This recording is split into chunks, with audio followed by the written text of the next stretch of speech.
Hello and thanks for clicking. This video is going to be over my entire journey in Terraria, condensed into one video. That's right, by the time this video is done you are going to see every boss fight that I did, and you're going to see how I got my equipment to do those boss fights. And you're going to see all the fun things I did along the way. Beating Terraria, as you may know, is a bit of a grind, so I've, edited most of the video out and only kept in the fun bits for your viewing pleasure. So sit back, relax, and enjoy. This isn't really meant to be a guide over Terraria, although I will be explaining how I do things. So hopefully by the end of this video you'll have cursory knowledge of how to beat these bosses, at least using the strategies I employ. If I were doing guide videos, I would tell you how to beat the bosses using every single class, but I'm not, so it's just gonna be me playing mostly Ranger, beating these bosses. So, enjoy. And this is gonna be the first of my many fights in this game.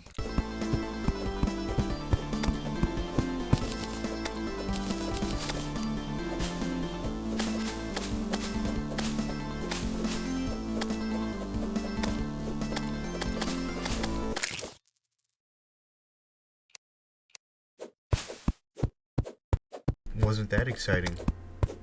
Alright, let's do something else now.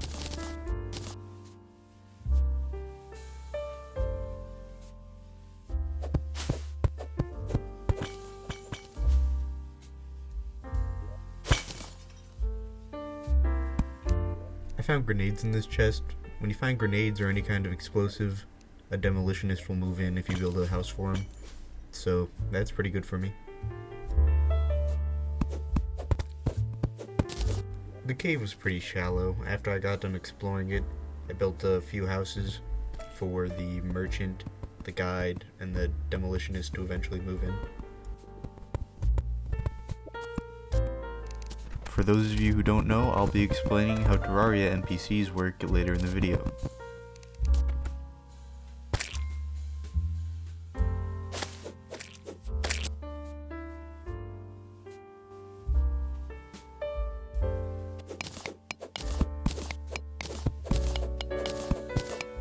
The cave on the left was pretty shallow as well, so I returned to my house and started making a elevator. For those of you who don't know, the elevator is just a hole you dig in the ground that goes all the way to hell. Because if you don't play Terraria, you can go to hell in Terraria. It's down, so yeah.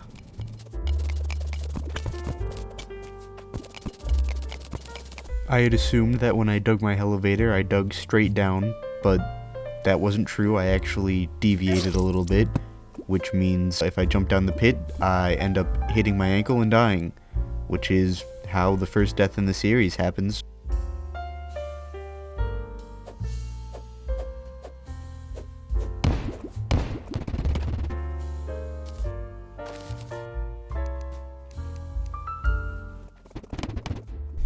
Yeah, there's a lot of elevator digging and cave exploring. I'll just skip to some of the parts that are important. Here I find a health crystal, which when used will consume it and put more health on my health bar, which is at the top right of the screen in case you didn't know. Here in this chest I find a gravity reversal potion, which will come in handy later. And then beneath me you can see a blue mushroom biome, so that will also come in handy later.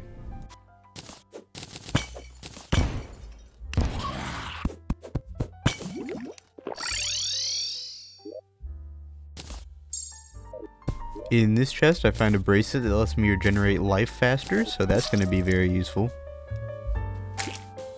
Despite only having 2 things in it, this chest is also very useful because it has the Hermes boots.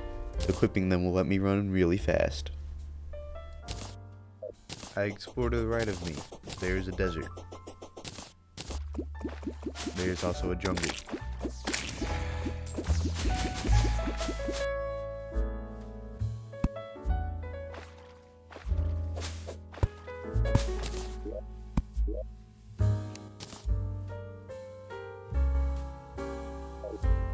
The jungle is dangerous, so I immediately go back home and use a gravitation potion. A gravitation potion lets me fly through the sky and find floating islands. Floating islands have unique loot, and they're pretty good, so yeah. I'm gonna be looking for some fledgling wings that let me fly a little bit and get rid of fall damage. And I'm going to be looking for the Star Fury, which is a sword that summons stars out of the sky.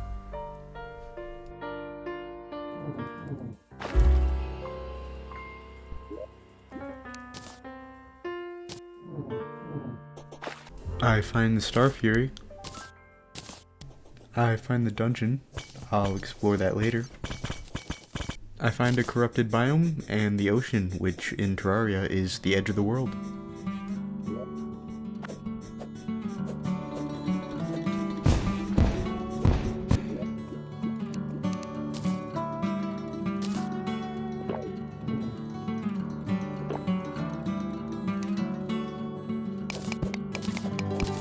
I find the fledgling wings.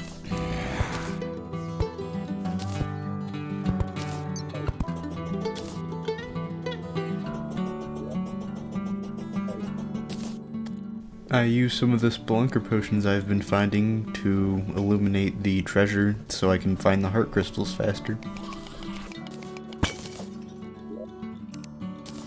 I recorded about an hour of footage without any in-game audio, so for the next few clips, it's just gonna be me talking and background music. Sorry about that. I turned some of the gems I've been mining into a grappling hook, and I turned some of the ores I've been mining into armor.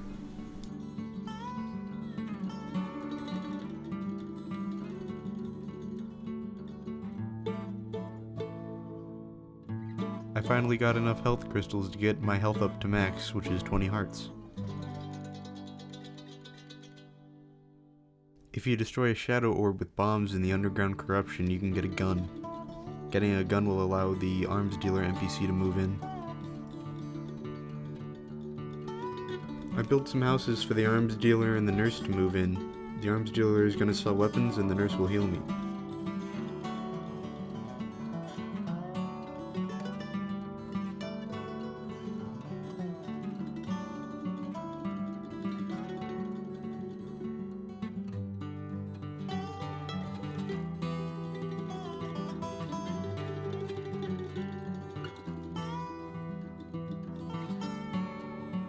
I get lucky and find a lava charm underground. It'll grant immunity to lava for a few seconds, and it can be used to craft something useful later. I finally upgrade my armor to full platinum, which is the best defense available right now. Using the gel from killing slimes and the platinum for mining, I summon the first boss, the King Slime.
I got the slimy saddle mount from the King Slime, which was the whole reason I fought the King Slime.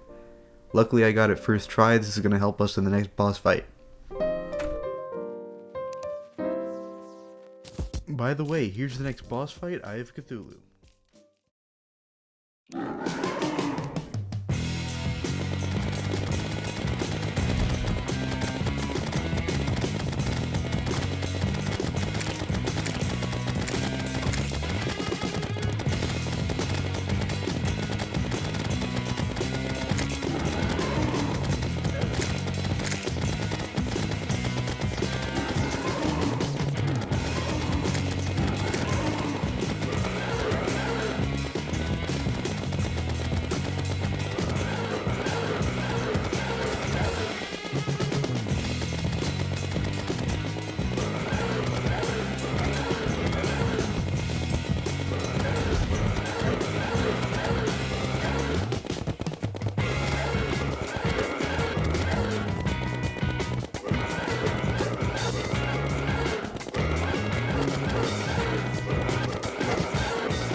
In order to prepare for my next boss fight, I used the loot from the Eye of Cthulhu to make a powerful bow, and I used the fallen stars I've been collecting to make better arrows. I used bombs to destroy the third shadow orb, and summon the next boss, the Eater of Worlds.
Killing the Eater of Worlds equipped me with a scarf that reduced damage by 20% and the materials to make better armor. I went to the right side of the world and found the angler sleeping on the beach. Waking him up would allow me to do fishing quests for him and get rewards. The reason I was at the right side of the world is because I was trying to summon a goblin invasion, and the best way to summon a goblin invasion is to fight the goblins that naturally spawn near the edge of the world. I'm eventually able to kill enough goblins to summon a goblin invasion.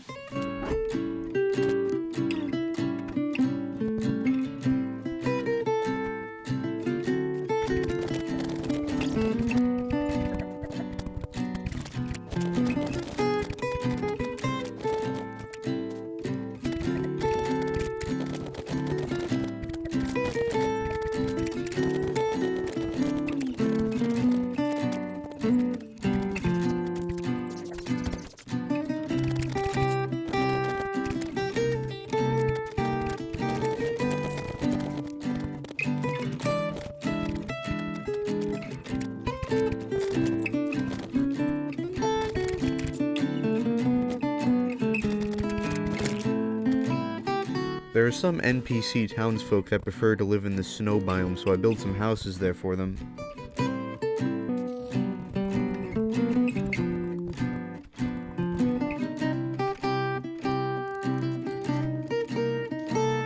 A meteorite had landed somewhere in the world, so I killed the Eye of Cthulhu to build a better pickaxe, and then I went to go mine it.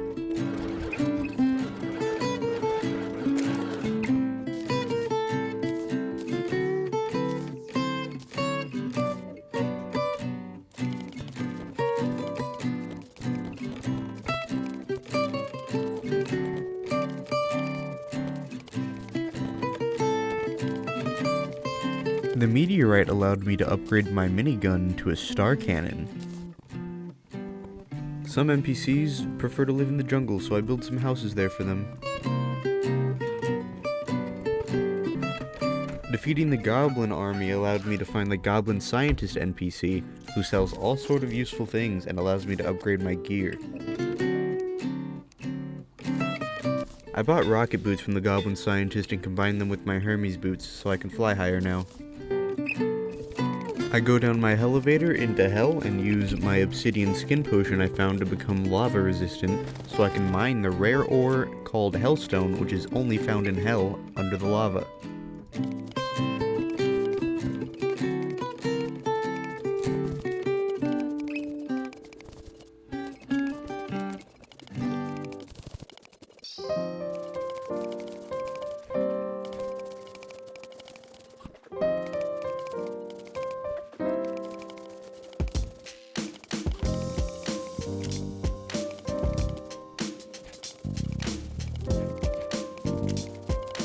Using obsidian and hellstone, I can create hellstone bars and upgrade my armor and weapons.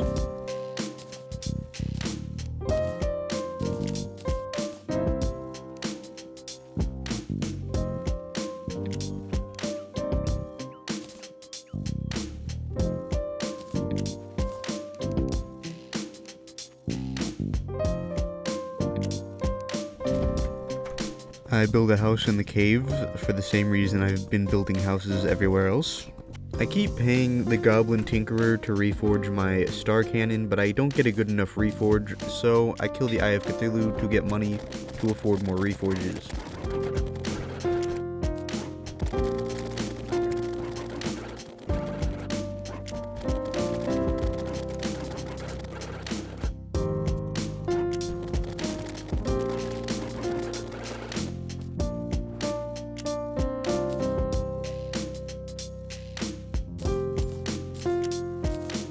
I give him money for another reforge and he makes my gun worse, so I go back to hell to mine more hellstone so I can sell it and afford to do more reforges.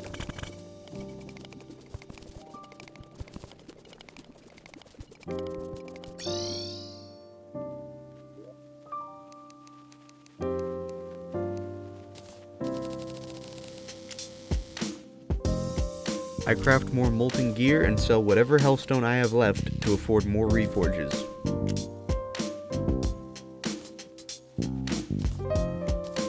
I somehow lost the footage of me getting the reforge I wanted from the Goblin Tinkerer, but trust me, I did. With a slightly upgraded star cannon thanks to the Goblin Tinkerer and an exorbitant amount of money, I was ready to take on the next boss, Skeletron.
With Skeletron defeated, I was now free to enter the dungeon without being immediately killed by a giant skeleton thing. In the dungeon, I'll be trying to unlock the gold chests. The gold chests can only be unlocked by gold keys, which can be found in the dungeon vases, the dungeon wooden chests, or by killing certain dungeon enemies. To Specifically, I'm unlocking the golden chest to find the handgun, the marasma, which is a sword, and the cobalt shield, which is a shield that prevents knockback. I rescued the mechanic a couple clips ago, that's gonna come in handy later.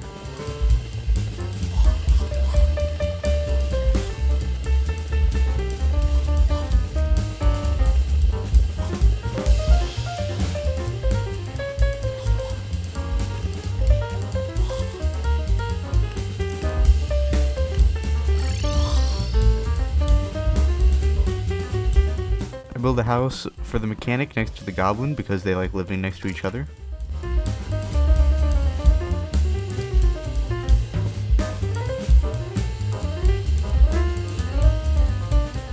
The mechanic sells a pretty good fishing rod, which I'll buy, which will allow me to go fishing.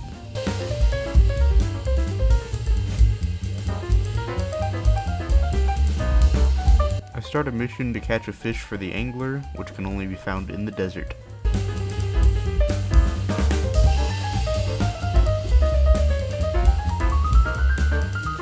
I turn in the fish to the angler for some random loot, and then I go to hell. In one of the golden chests in the dungeon, I got a shadow key, which will allow me to unlock the shadow chest, which could be found in hell.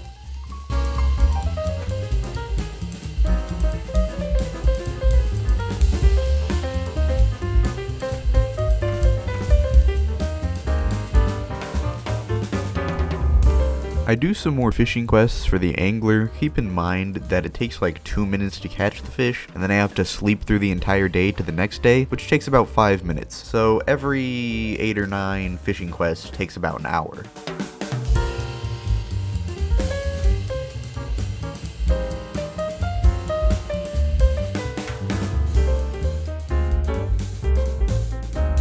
At some point in between the fishing journeys, I crafted the necro armor out of bones that I got from the skeletons in the dungeon, and I forgot to record it. I now have armor that will increase the damage I do with bows and guns. Earlier, I got a handgun from the dungeon. I upgraded that with Hellstone to the Phoenix Blaster, and I also forgot to record that. I decided I needed some honey for my Cheerios, so I head into the jungle to find some. Apparently, it wasn't for sale.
I did a couple more fishing quests, and then I headed to the underground desert to find some unique loot.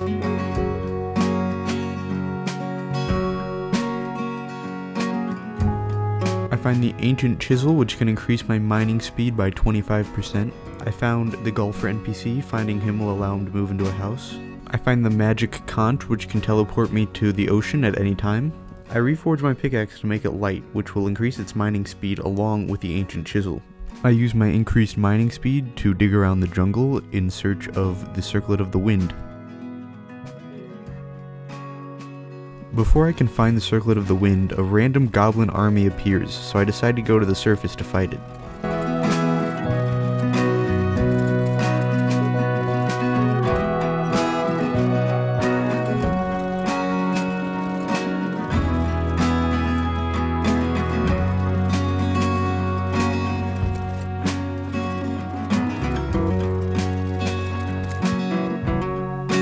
I go back to the jungle and find the Circlet of the Wind pretty quickly. The Circlet of the Wind is an accessory that I can combine with my boots to run faster.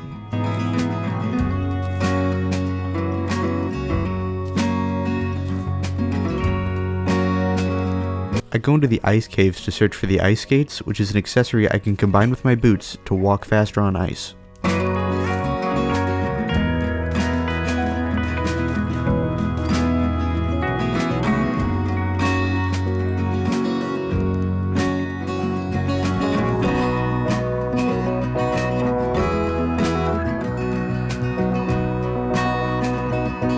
I don't find the ice skates in the cave, so I go back to doing fishing quests. My goal now is to get my hands on the Terra Spark boots, which is a pair of boots that will allow me to run faster, fly higher, walk on water, and negate fire damage. The only reliable way to craft these boots is to do a lot of fishing to get my hands on the ice skates and the water walking boots. Since getting the ice skates and the water walking boots is kind of rare while fishing, I'm gonna need a really good fishing pole. Doing 30 quests for the angler is going to get my hands on the golden fishing rod, the best available fishing rod.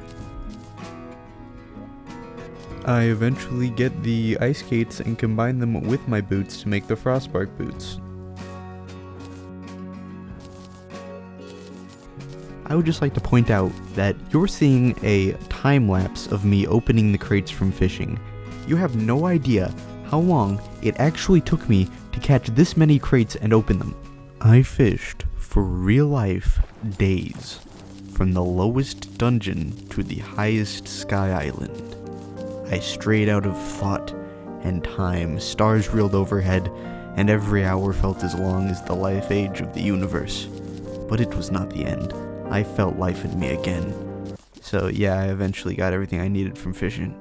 I could have technically gotten everything I wanted from fishing by just, generating new worlds and exploring them, but that feels a little cheaty to me, so I went the fishing route, and it was a real pain in the behind, it took so long.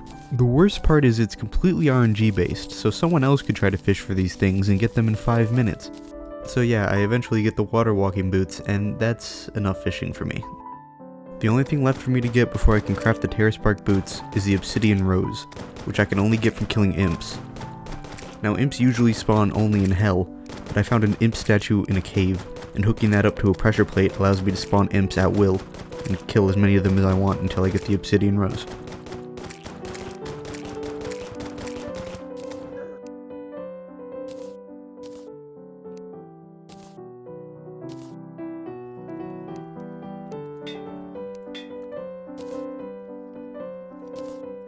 I haven't mentioned it until now, but this whole time I've been collecting ingredients to craft a cell phone.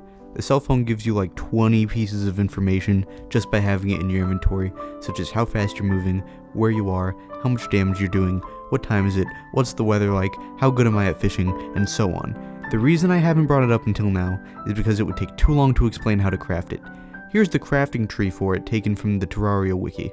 If you want to know exactly how to get every ingredient, I would suggest googling it. To put it simply, you craft a watch out of gold bars and a chain. You get the depth meter and the compass from fighting random cave enemies. You find the radar in a chest. You get a tally counter by fighting random dungeon enemies. You buy the lifeform analyzer, the stopwatch, and the DPS meter from a wandering trader that randomly shows up in your village. You get the metal detector from killing a nymph which randomly spawns in the cave. And you get the fisherman's pocket guide, the weather radio, and the sextant from the fisherman.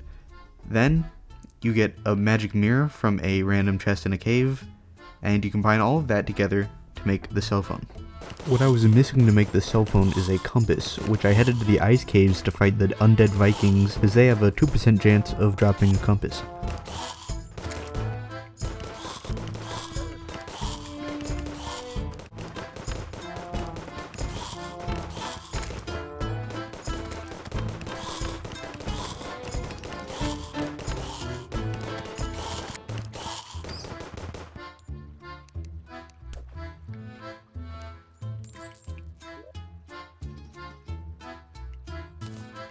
Eventually, I'll be able to craft an item that gives me immunity to all the debuffs in the game. Debuffs include things like bleeding, slowness, or blindness. Now, the first things I'm gonna need in order to craft it are the Nizar, which drops from the floating skulls in the dungeon and gives me immunity to curse, and the Bezawar, which drop from hornets in the jungle and gives me immunity to poison.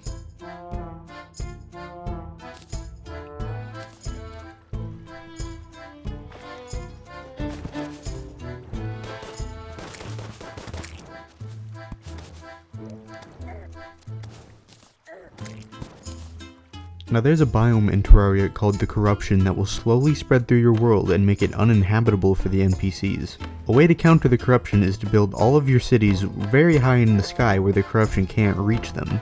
You don't want to build your cities too high in the sky, or some enemies that spawn in the sky like harpies will be able to attack your cities, which will become a major problem. Put simply how biomes work in Terraria, the game can tell that you're in a desert, for example, because of the amount of sand blocks that are around you. Now if you fly really high into the sky, you won't be able to detect the sand blocks because they're too far below you. The way that you build biomes in the sky is to just place a bunch of sand really high in the sky so that the game knows you're in a desert. In order to make an artificial desert biome, you need to place 1,500 blocks of sand in the sky with something solid below them so they don't fall all the way back to the ground. I find the hairdresser NPC stuck in some spider webs, and I free her so she can move into my town. Unlike the desert, the ocean biome just appears whenever you're close enough to the edge of the world, so I don't need to place any blocks.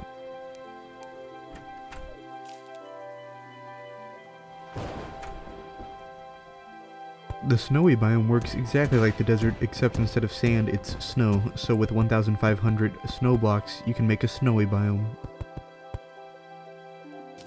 Now the underground biome is created by being underground, so I can't just build an underground base in the sky. So what I can do is destroy all of the blocks around the underground base that could get corrupted, so it's just one base floating in the middle of a huge cavern that can't get corrupted. So I decided all my rectangular floating islands and rectangular houses looked a little boring, so I went ahead and remade all of my houses and floating islands. It took an incredibly long time, to be honest, so instead of showing me building it, I'll just show the results. For my snowy biome, I built a little snow globe and a cabin.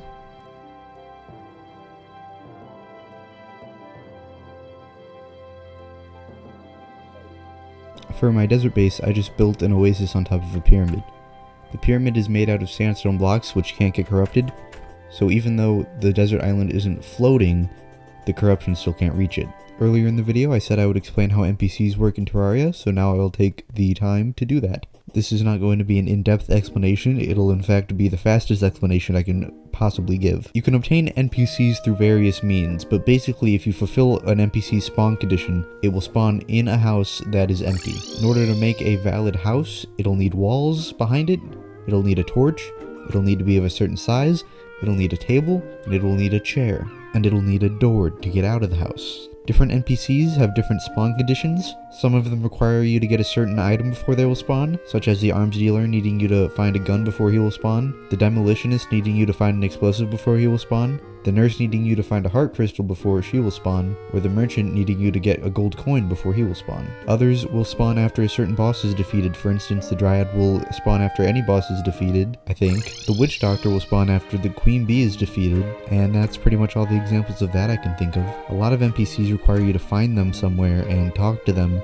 in order to help them escape wherever they are. For instance, you can talk to the golfer to get him out of a sand pit. You can talk to the hairstylist to get her out of a spider cave that you find her in. You can talk to the goblin tinkerer to get him out of the cave and the rope that he's stuck in. And you can talk to the mechanic to get her out of the ropes and get her out of the dungeon she's stuck in. The guide NPC will be in the world before you even have a house for him. If you build him a house, he will move in. Some NPCs will move in when there's enough houses/NPCs, such as the painter and the party girl. I won't go over what every NPC does, but they each have different things that they sell based on what they are.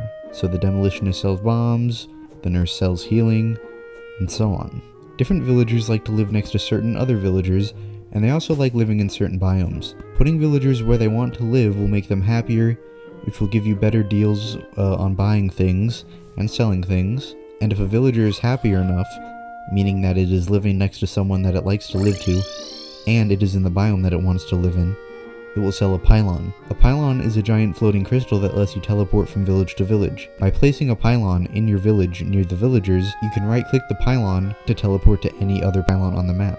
Pylons are by far the most efficient means of transportation. It's good to build villages near places that you want to teleport to, such as near hell or near the dungeon, so that you can use the pylon system to get to the places you need to get faster. If you want to know what NPCs like to live in certain places, you can just look that up online, or you can put your NPCs the same places I put my NPCs, and it'll hopefully do a good job for you like it does for me. Some NPCs like each other so much that you can put them in any biome and they will still sell a pylon as long as they're living next to each other. For instance, the arms dealer and the nurse like living next to each other so much that you can buy a pylon from the arms dealer almost regardless of what biome he's living in, as long as he has a nurse next to him. That was a very brief explanation, but hopefully if you were confused about anything regarding villages, that would explain it. I fought the Bee Queen a few times because she drops a weapon called Bee Nades. I would need to use these against the next boss, Wall of Flesh.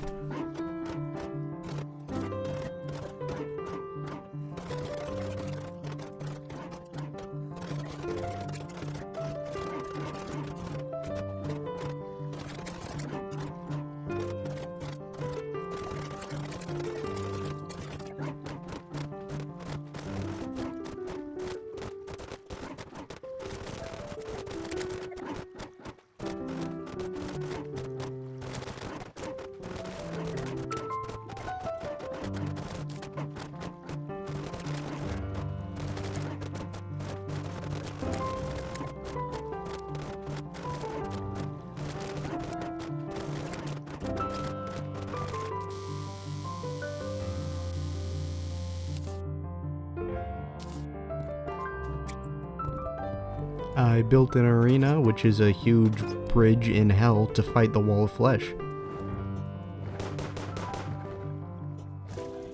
Throwing the guide voodoo doll in the lava and slaying the poor innocent guide is how I summon the Wall of Flesh.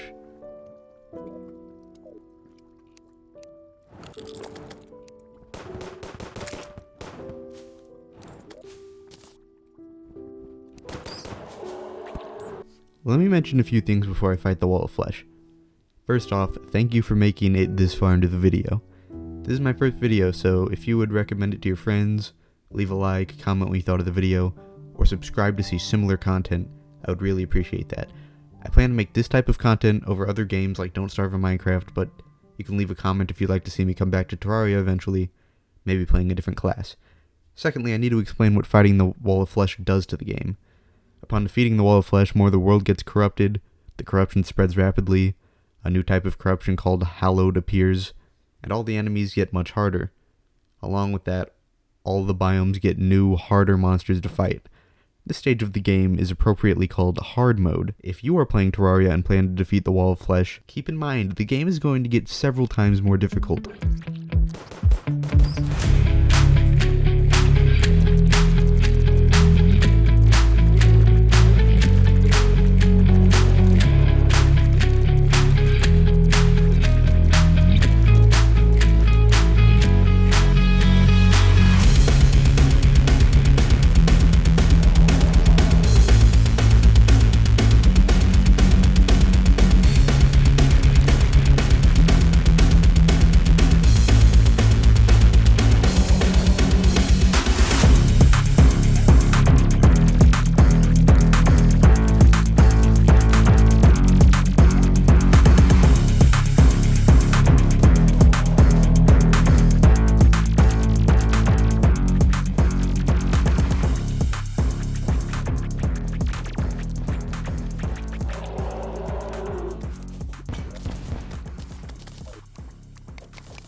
By killing the Wall of Flesh, it drops the Pwn Hammer, which will allow you to destroy demon altars in the corruption biome. Destroying a demon altar will bless your world with one of three metals: palladium, mithril, and adamantine. By destroying all of the demon altars, I will get a nice spread of all of these metals throughout my world, and I'll be able to mine them. I'll basically be mining the first 2 types of metals to get a pickaxe strong enough to mine adamantine, the strongest of the 3 metals.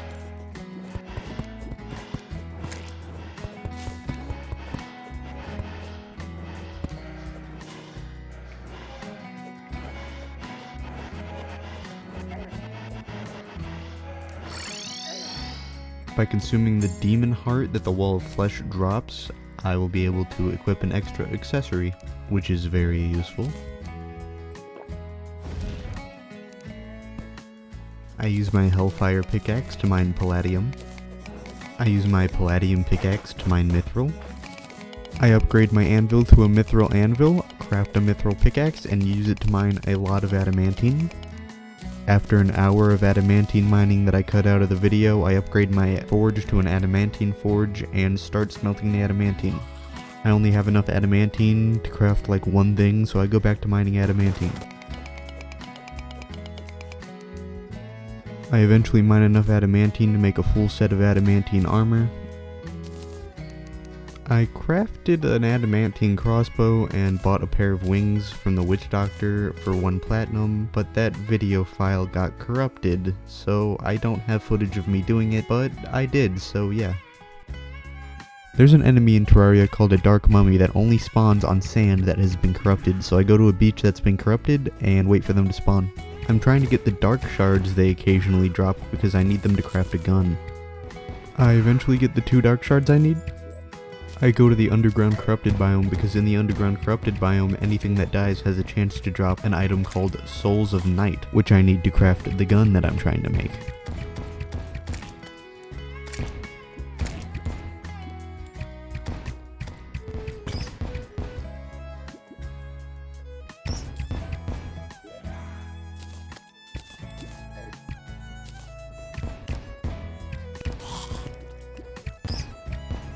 While I'm down here, a mimic dies in the lava, which drops a cross necklace. The cross necklace is an accessory that will allow me to become invulnerable for a second after taking damage. I buy a shotgun from the arms dealer, and using this along with the previously mentioned ingredients, I can craft the Onyx Blaster gun. I need to craft the Key of Light to summon the Hallowed Mimic, because the Hallowed Mimic has a chance to drop a powerful bow called the Daedalus Stormbow. In order to get the Key of Light to summon the Hallowed Mimic, I will need 15 Souls of Light, which can be obtained by killing any creature in the underground Hallowed biome. I eventually get enough Souls of Light to summon the Hallowed Mimic and fight it for the Daedalus Stormbow.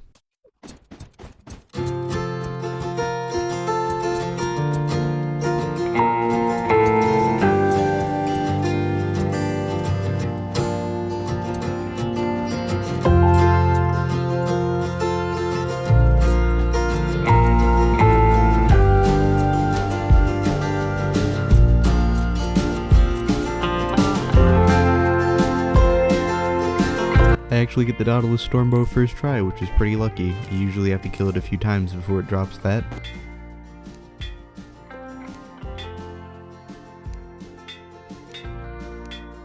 I fight pixies and unicorns in the Hallowed biome to get pixie dust and unicorn horns, which I can use to upgrade my arrows into holy arrows. Holy arrows cause stars to fall out of the sky and hit any enemy you hit to do extra damage. Holy arrows in combination with the Daedalus Stormbow is a powerful combination. Using Souls of Night, I am able to craft mechanical worm food, which will summon the next boss, the Destroyer of Worlds.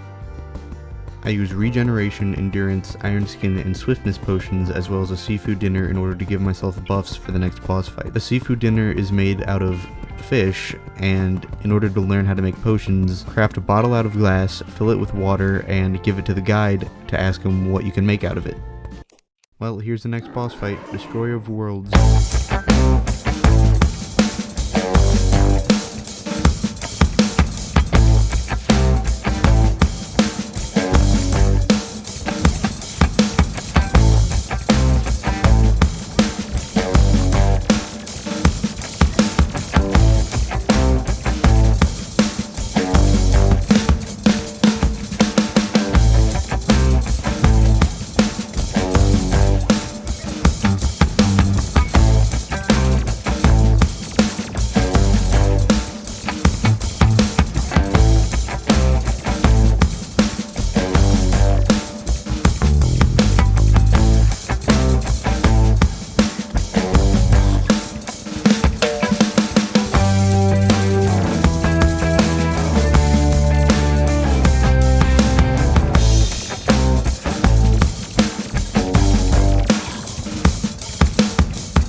Using Souls of Light, I'm able to craft the Mechanical Eye, which will summon the next boss, the Twins.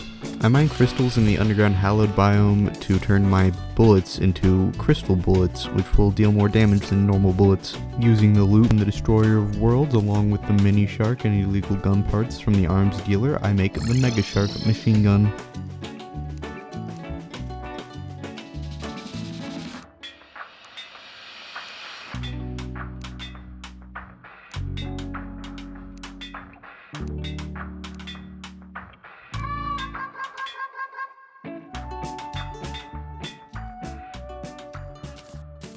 Well, time for the next boss fight, the Twins.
Using the loot from the previous two bosses, I'm able to make the Hallowed armor.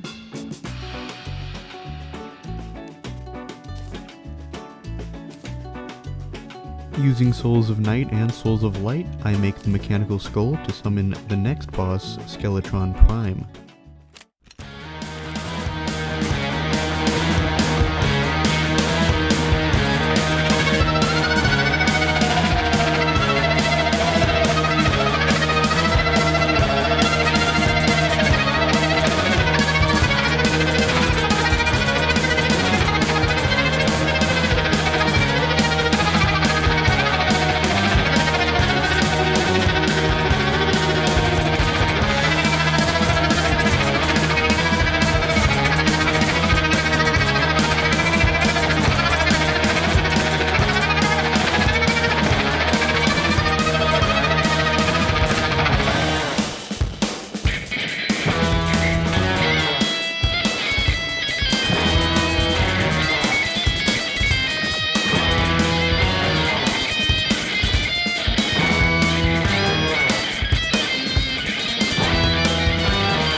Using the loot from the previous 3 bosses, I craft the Drax, a drill powerful enough to mine chlorophyte, an organic metal that's been growing in the jungle ever since hard mode started.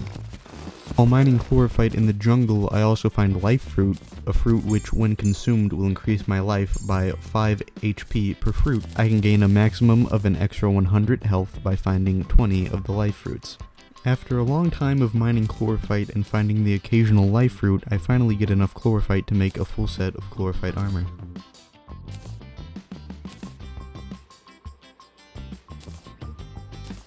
The chlorophyte armor gives me this leaf crystal that shoots enemies for me. I spend a pretty long time collecting life fruits. After collecting enough life fruit, I dig a big hole to make an arena to fight the next boss, Flowey. I mean Plantera. I got Souls of Flight from fighting wyverns that spawn really high in the sky, and I got butterfly dust from killing moths in the jungle, so I used these things to craft butterfly wings, which are a better version of wings than the ones I'm using. I use my extra chlorophyte to make the heat-seeking chlorophyte bullets, which do extra damage compared to normal bullets. With my chlorophyte bullets and my arena built, I'd fight the next boss, Flowey. I mean Plantera.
Defeating Plantera gives me the Venus Magnum gun and the Jungle Key, which will come in handy later. Defeating Plantera also allows me to buy the auto hammer from the mushroom guy.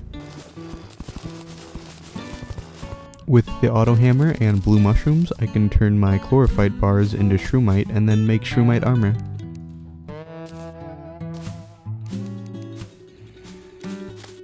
Shroomite armor lets you go invisible when you stand still. I kill a wyvern for Souls of Flight.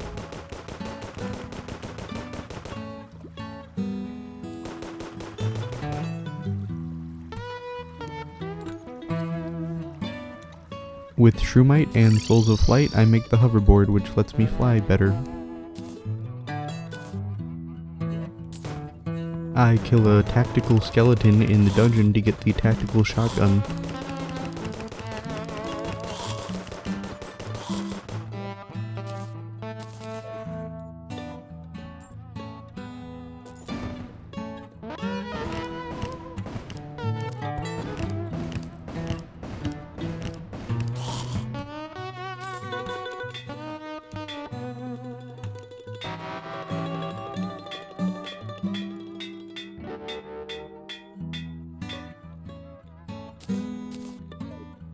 I catch a prismatic lacewing butterfly in the Hallowed, which will allow me to summon the next boss, the Empress of Light. With the prismatic lacewing and the tactical shotgun, I fight the next boss, the Empress of Light.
Defeating the Empress of Light gave me the soaring insignia. When I equip it, I will be able to fly indefinitely, so I don't have to touch the ground, ever.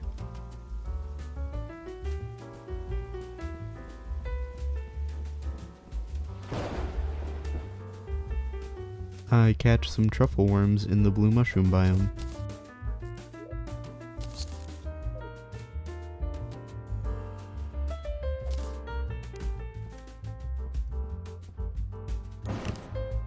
I needed a powerful bow called the Tsunami. I used the truffle worms as bait in the ocean to summon Duke Fishron. Killing him would give me a chance to get the Tsunami.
Killing Duke Fishron didn't get me the Tsunami the first time, so I'd have to do it a second time. If I was able to beat him once, I'll be able to beat him a second time.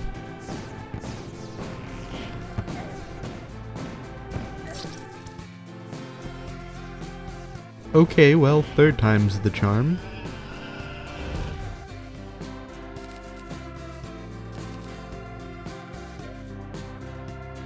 Got it. I used the jungle key I got from Plantera to open the jungle temple door. Once I reach the end of the temple, I build a little platform to fight the next boss, Golem.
I buy venom from the witch doctor to make venom arrows and use them to fight the next boss, the lunatic cultist.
Defeating the lunatic cultist spawns 4 celestial pillars, each of which has hordes of unique enemies. In order to destroy these pillars, you have to destroy the hordes of enemies they spawn. Each pillar represents a different class in Terraria: melee, magic, summoner, and ranged. Because I'm playing ranged, I was going to target the vortex pillar first. Defeating the vortex pillar would drop a vortex fragments and let me make the phantasm bow, the strongest ranged weapon in the game.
I defeated the vortex pillar eventually, even sped up and clipped. That took forever, so I'm just gonna cut to the chase with the next 3 pillars.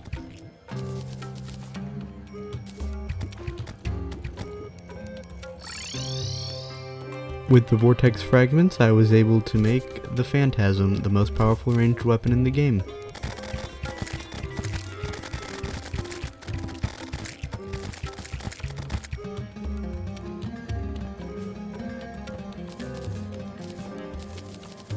With the Stardust fragments, I was able to make the Stardust Dragon staff, which spawns a Stardust Dragon, a guy who follows me around and does damage for me.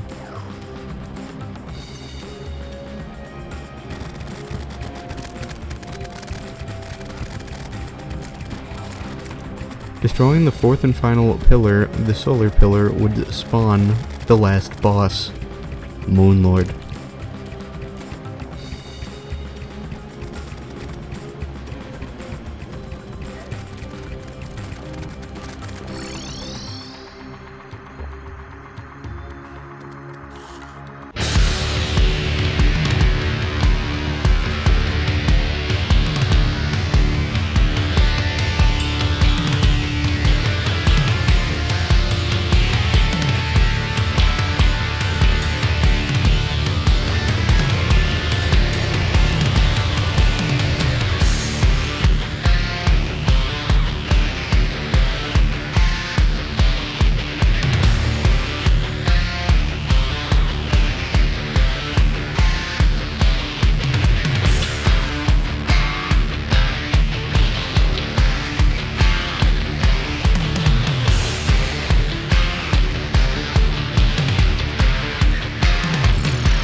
Okay, that didn't work, so in order to defeat the Moonlord, I would need a different strategy. Now, I did have a different strategy in mind, but it was going to require me to do something I really didn't want to do. During the Empress of Light fight, you might have noticed that I used the nurse to heal myself on command. I was going to try to do the same thing with the Moonlord, but in order to use the nurse to heal you, you need money, and I was out of money. So I had to do something that I haven't done in a very long time.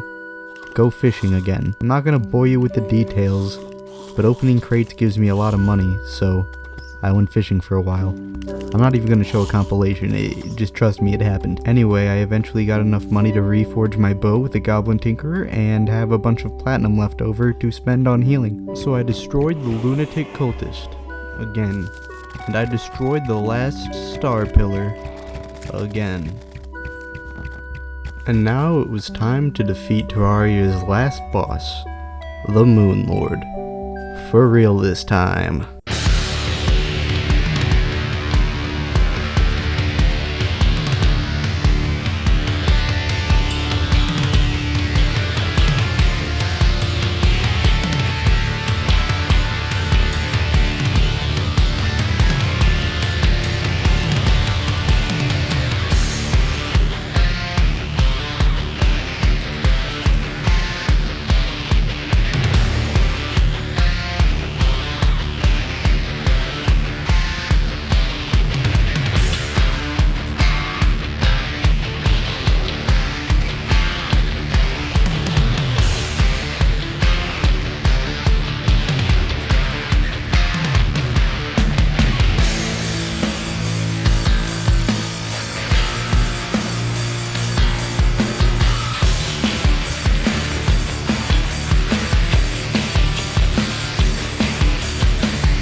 And with that comes the end to my journey in Terraria. I'd like to thank you all for watching the video this far. If you want to see more content like this, subscribe. I'll be playing other games like Minecraft, Valheim, or Don't Starve. If you want to see me come back to Terraria and play a different class or something, you can feel free to leave me a comment below. Once again, this is my first video, so I don't have any subscribers as of me uploading this, so if you would subscribe or share it with a friend, I would really appreciate that. Well, that's the end of this video. I hope to see you all in the next journey.